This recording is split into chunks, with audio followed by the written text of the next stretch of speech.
If you're new to our channel, don't forget to hit the subscribe button.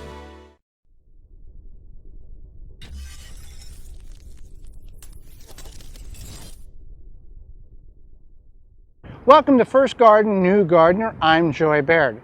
So it's early spring. You may be new at all of this. What should you plant? Well, I'll give you 4 suggestions that are very easy crops that you can put in the ground really as soon as the soil can be worked.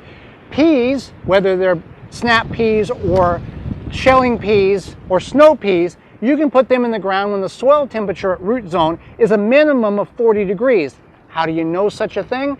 You can take a meat thermometer, digital meat thermometer, and put it in the ground, and it'll give you a current, accurate, fast reading. Now, great if the soil temperature is 45, but you want to look at the long-range forecast to find out if that nighttime temperature is going to stay above that 40-degree mark. Peas take between 70 and 80 days, and they require a trellis. This can be anything, whether a couple of sticks in the ground, a baby bottom of a baby crib, woven fence, anything. They have very weak stems and require structure in order to climb up, otherwise they'll crimp over and you won't get any peas.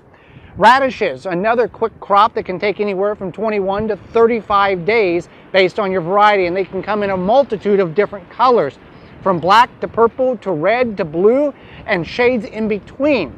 You can plant those now, and then very quickly, within a month, you can harvest them. But the benefit to the radishes is if you leave them alone and let them go to seed, those green pods before they dry out are edible.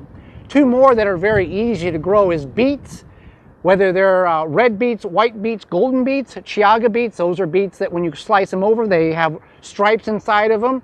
Those are easy to grow, take about 60 to 70 days to mature. You can harvest them and then get another crop. All of these can be grown now and then in the fall.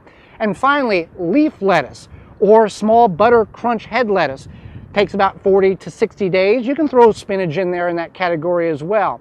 So things in which you can get right now, get them in the ground, and have an early harvest before the heat of the summer kicks in. And then based on your geographical area, you can probably plant these all in the fall again, timing it out before your first hard freeze. I'm Joy Baird, and this has been First Garden, New Gardener. For more information, please visit thewisconsinvegetablegardener.com.